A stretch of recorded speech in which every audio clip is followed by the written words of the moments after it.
Well, hey, Vera, compute is really getting a lot of attention when it comes to generative AI and agentic AI, but connectivity is often overlooked. And I would love to get your perspective on what are the limitations of legacy networks as it relates to modern AI applications and workloads?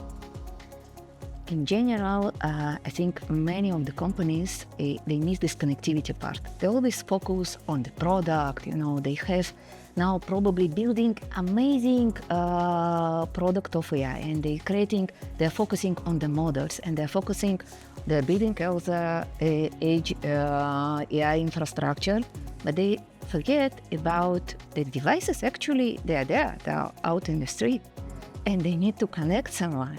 And they need to connect in the secure way, and they need to connect with low latency. And there is regulations about keeping all the AI data in the country. The sovereignty, yeah. The sovereignty, exactly. So many of enterprises, they are building the future, but they just didn't think yet about how to connect it. Right. And it's really amazing, and it's not only related to AI. Also, in whatever IoT products, they think, okay, we developed great product. Now we just need to put a SIM there, and it's not that simple, not that easy at all. And we were preparing for this journey already for years. We have built our infrastructure. Global infrastructure around the world. So we have our local presence around the world, and it allows us to create this local connectivity. We can put our packet gateway, our connectivity model, really next to your model in the same cloud. We can run it on AWS, we are running on Oracle Cloud. We can put it in your data center. And then it will be under security rules and regulations and local IPs. It's many of the challenges of IoT. They are actually not clear in even people from the network, from telco, they don't understand that IoT is different world. And it has different challenges. So we have already solution, software core and connectivity platform in the cloud. So we prepare from the software architecture, from the solution point of view. They are ready for this journey. And we see that many of the customers already coming with us this AI story, and this understanding of the challenge, they're getting to understanding of the problem just now, and we have built already the structure, and we have built it with the right architecture. Also on the processing of the data itself and the amount of the data, also something that we can expand easily. Right. And not many legacy telco companies can do it. Yeah. Because we own our product. All needed component for the connectivity, we know it, we own it, we developed it. It's starting really with the applet and the core network and connectivity management platform and online charging and billing. So we have it well operated, we have it well integrated, so we can really expand it easily. Yeah, well, I like the flexibility. The transparency is amazing as well.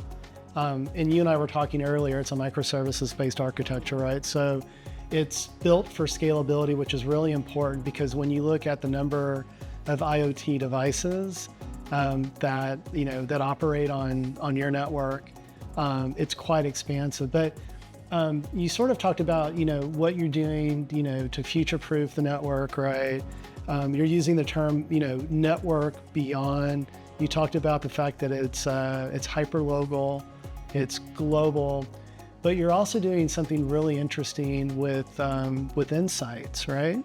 Real-time insights. You're able to measure that, feed that back into your AI models. and you refer to that as illumination. So I'm wondering if you could spend a little bit of time, and what's the value to customers with this illumination of these insights with your AI models? So first of all, we do have, because everything is eventually coming to our system, we have built already, I'll say, structured from the beginning, a lot of data.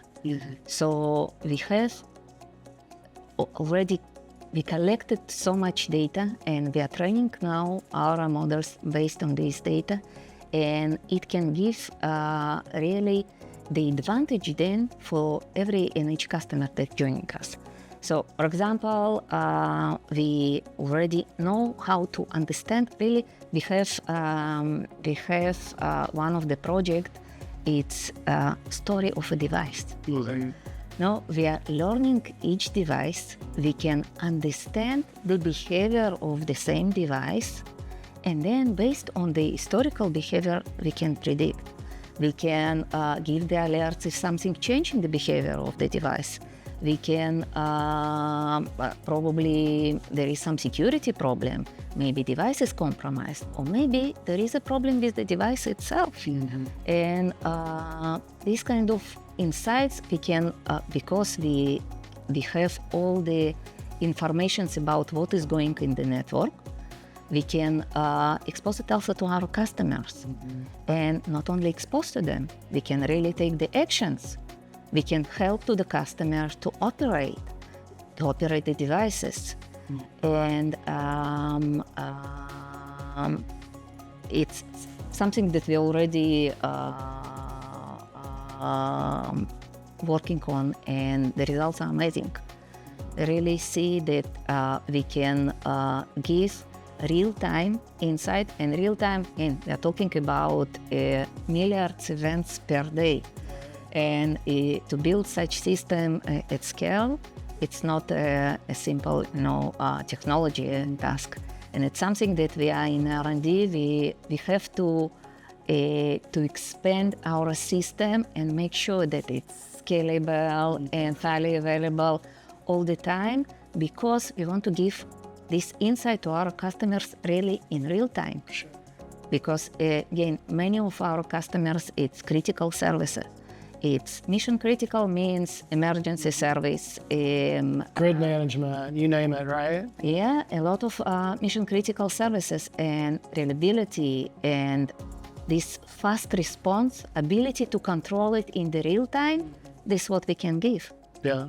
And ultimately, from my perspective, that drives better business outcomes. So, hey, Vera, it was great talking to you today. Thank you.